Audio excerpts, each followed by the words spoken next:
بسم الله الرحمن الرحیم. السلام علیکم و رحمت الله و برکاته. خواهران عزیز، مادرانی که بنده را میشنوید و میبینید، عموما هموطنان عزیز، امروز صحبت دارم که صحبت خیلی داغ است و بعضی جوانهایی که در خارج بزرگ شدن بخبر هستند، اما در داخل تاجیکستان و این چنین در همسایه کشور ما ازبکستان یک عنعنه یا گفتیم یک معرکه مشهور است، در حالی که دربارش اگر گفتگو کردیم میبینید که پر از شرک است، پر از بدعت است، پر از گمراهی است. دور کردن مردم از الله است، دور کردن مردم از دعا کردن به خداوند است. این هم درباره معرکه بی بی سه شنبه یا بی بی چهار شنبه یا بی بی مشکل کشاد و حتی در زبان روسی میگویند خدازنی سه شنبه، خدازنی چهار شنبه، که نعوذ بالله شرک اکبر است. بگینیا سه شنبه گفته صحبت میکنند در بعضی جایهای اینترنت.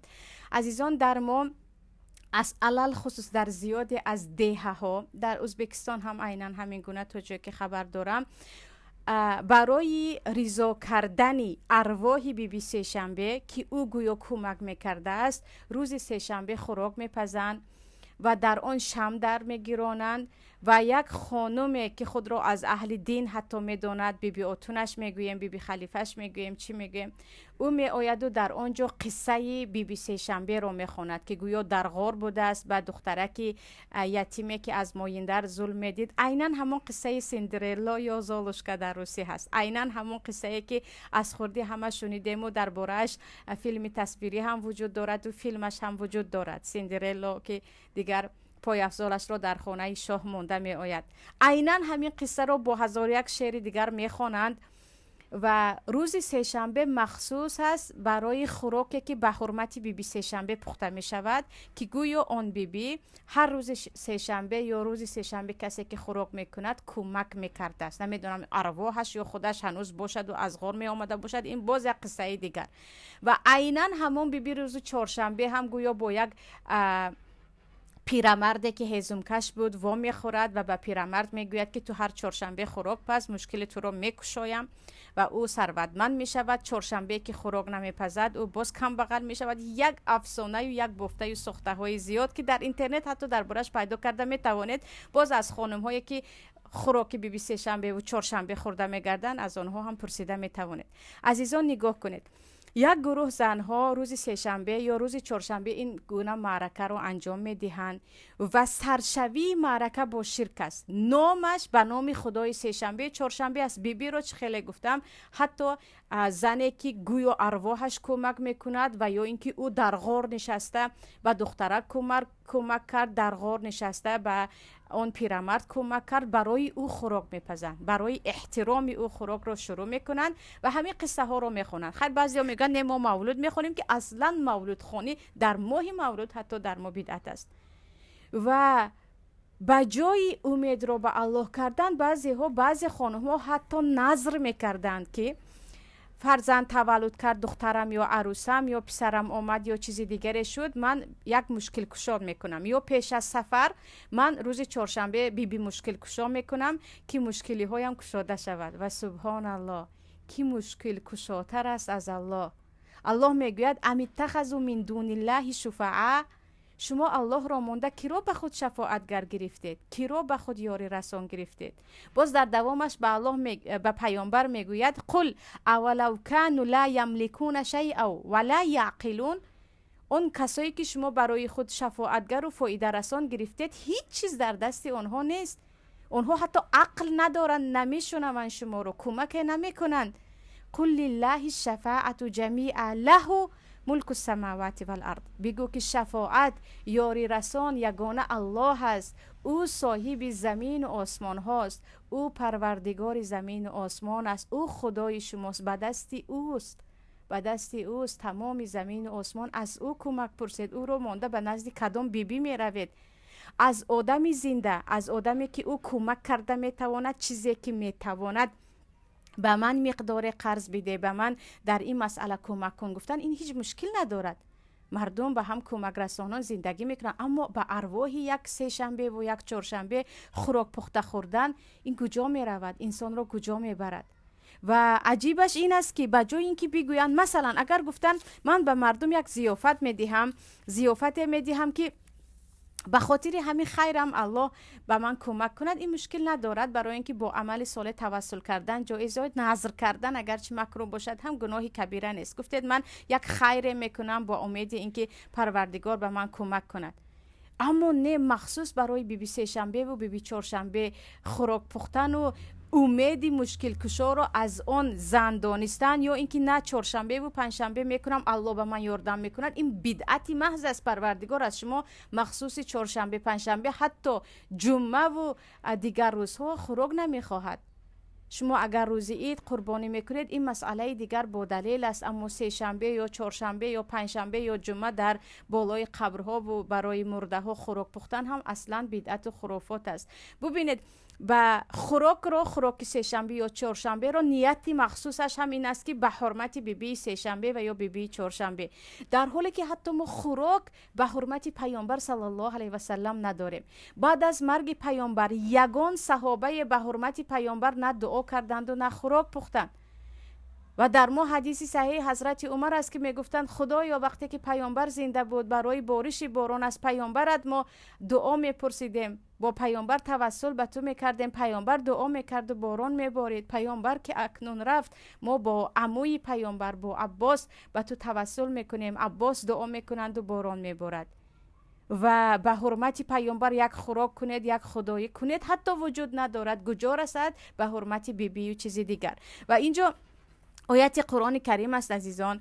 الله میگوید و اذا سألك عبادی انی فانی قریب اجیب دعوت الداعی اذا دعان فلیستجیبوا لی ولیؤمنوا بی. الله میگوید ای پیامبر وقتی از من میپرسند که الله کجا است، من همین جا هستم، من نزدیک هستم. هر کسی که دعا کرد به شرط اون که دعای خالصانه باشد دعایش را اجابت میکنم. به من دعا کنید، مرا عبادت کنید لعلهم یرشدون، تا اینکه رستگار شوند.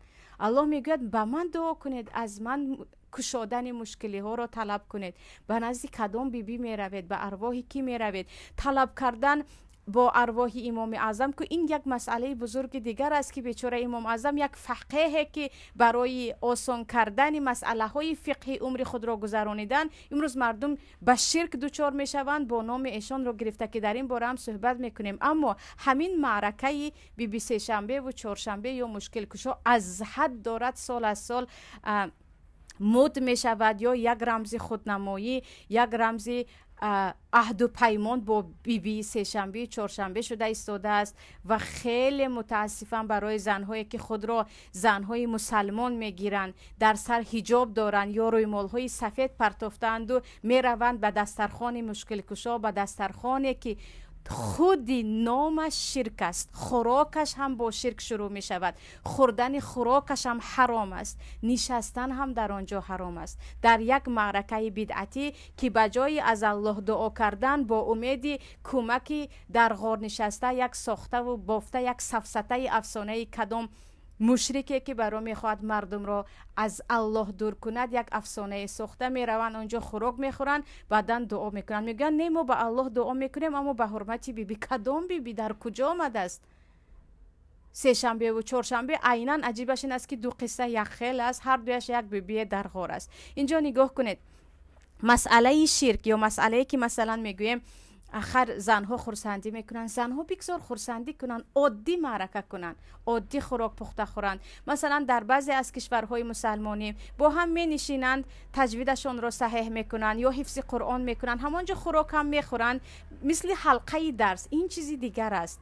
اما نه، روزی سه شنبه هست برای بیبی سه شنبه، برای بیبی چهارشنبه معرکه شرکی است. معرکه شرکی است که الله میگوید ان الله لا یغفر ان یشرک به و یغفر ما دون ذلک لمن یشاء. انسانی که با شرک از دنیا رفت الله هرگز گناه او را نمی بخشد.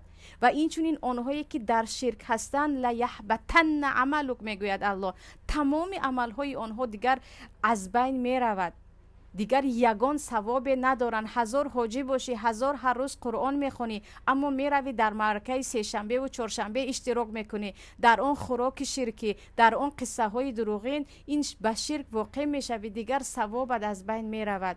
چرا خود را این گونه به یک مسئله خیلی خطرناک، یعنی مسئله شرک به گفتن آسان است، اما این تا اندازه خطر دارد که الله وعده میدهد هرگز اینها رو نمی بخشد. الله میگوید فلا تقعد بعد ذکر مع القوم الظالمین. بعد از آمدن حقیقت و قرآن و اسلام با اهل ظلم، با اهل شرک، اهل بدعتی که آنها دستکش نیستند، با آنها ننشین. رفته یعنی کننده این شرک گناه کبیره و شرکش در خودش هست. کسی که اینجا اومده این کتاب ها رو میخوند و پول میگیرد، از پولش حرام است، آمدنش حرام است، خوردنش حرام است. این چونین دو سه همسایه زنهایی که رفته اشتراک میکنن، با اینها هم الله میگوید با اینها ننشینید، اینها اهل شرک هستند. بشینید گوید با هم صحبت میکنیم، درباره پیامبر صحبت میکنیم، یک کتابی رو از تفسیر میخونیم، یک دو حدیث از پیامبر میخونیم، سیره یا تاریخ پیامبر رو میخونیم، به همدیگر سه چهار قطار قرآن از یاد کرده میسپاریم. این هیچ باکی ندارد. این معرکه ذکر و علم است که فرشته ها اطرافتون جمع میشوند، خوراکتون برکت هست، نشستتون برکت هست.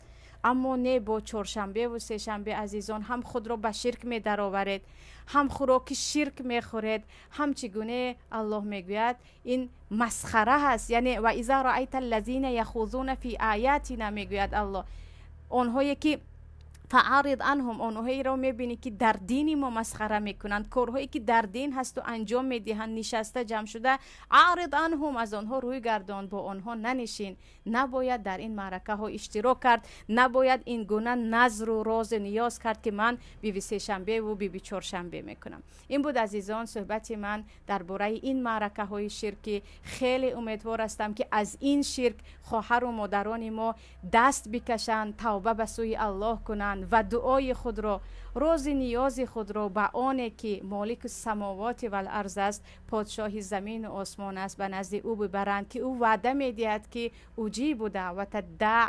من دعای شما را اجابت میکنم. سلام علیکم و رحمت الله و برکاته.